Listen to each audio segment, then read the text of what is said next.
कह रहे हैं कि सरकार वन में जाने का क्या उद्देश्य है आपका? आप राजा महाराजा के लड़के हैं,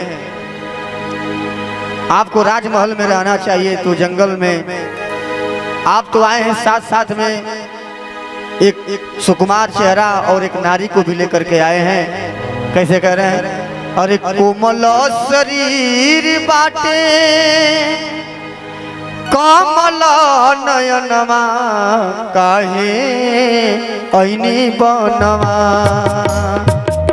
तरौआ एक ललनमा काहे ऐनी बनवा रौआ के कर ललनमा काहे ऐनी बनवा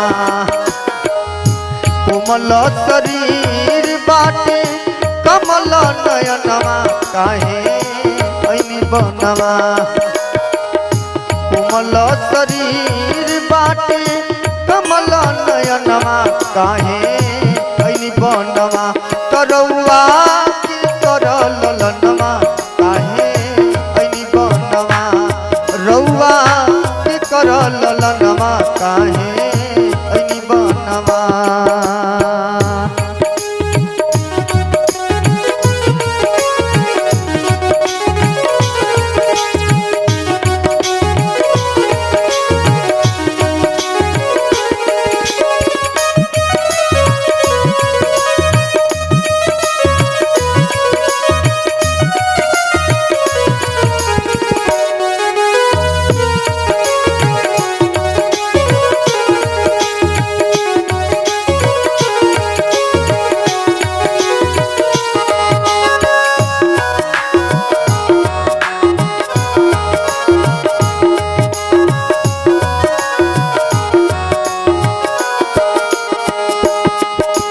क्या कोलभिल कह रहे हैं?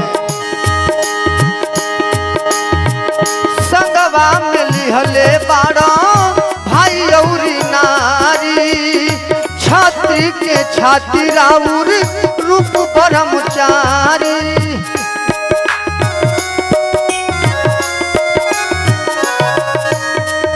संगवा में लिहले बाड़ा भाई औरी नारी के छाती राउर रूप ब्रह्मचारी। तब कोलभिल कहते हैं, क्या कहते हैं? परमादरणीय श्री सच्चिदानंद त्रिपाठी जी महाराज अब मंचासीन होने जा रहे हैं। आप सभी से निवेदन है कि आप सभी जल्द से जल्द कथा पंडाल में पहुंचने का कृपा करें। क्या कर रहे हैं? संगवा में लिहले बाड़ा भाई औरी नारी छात्री के छाती राउर रूप ब्रह्मचारी। और कह रहे हैं कोलभिल, क्या कर रहे हैं? बड़ी प्यारी लाइन है।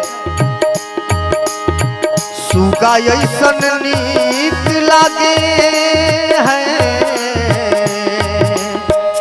सुगा ऐसन मीठ लागे, सुगा ऐसन मीठ लागे बोलिया बचनवा काहे ऐनी बनवा सुगा ऐसन मीठ लागे बोलिया बचनवा काहे ऐनी बनवा रौआ के कर ललनवा काहे ऐनी बनवा रौआ के कर ललनवा काहे ऐनी बनवा।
भजन का लास्ट भाव में कोलभिल बड़ी प्यारी भाव कहते हैं। कहते हैं ये सरकार रउआ के देखला के बाद बड़ा सुकून मिलता। का कर रहे हैं तो हरा के देखिला तो सुकून मिल दिल के।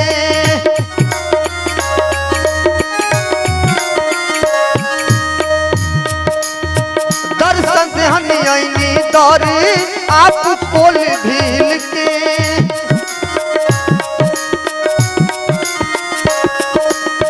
तो हरा के देखिला तो सुकून मिल दिल के। दर्शन से हनी दौरी आप कोल भील के। राजीव मंडल जोड़ले नेह के बंधनवा काहे ऐनी बनवा।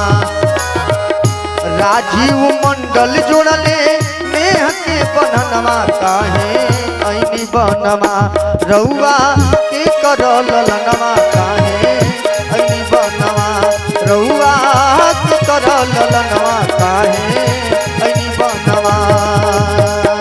कोमल शरीर बाटे कमल नयनवा काहे ऐनी बनवा। रउआ के करल ललनवा काहे ऐनी बनवा। रउआ के करल ललनवा काहे ऐनी बनवा। रउआ के करल ललनवा काहे ऐनी बनवा।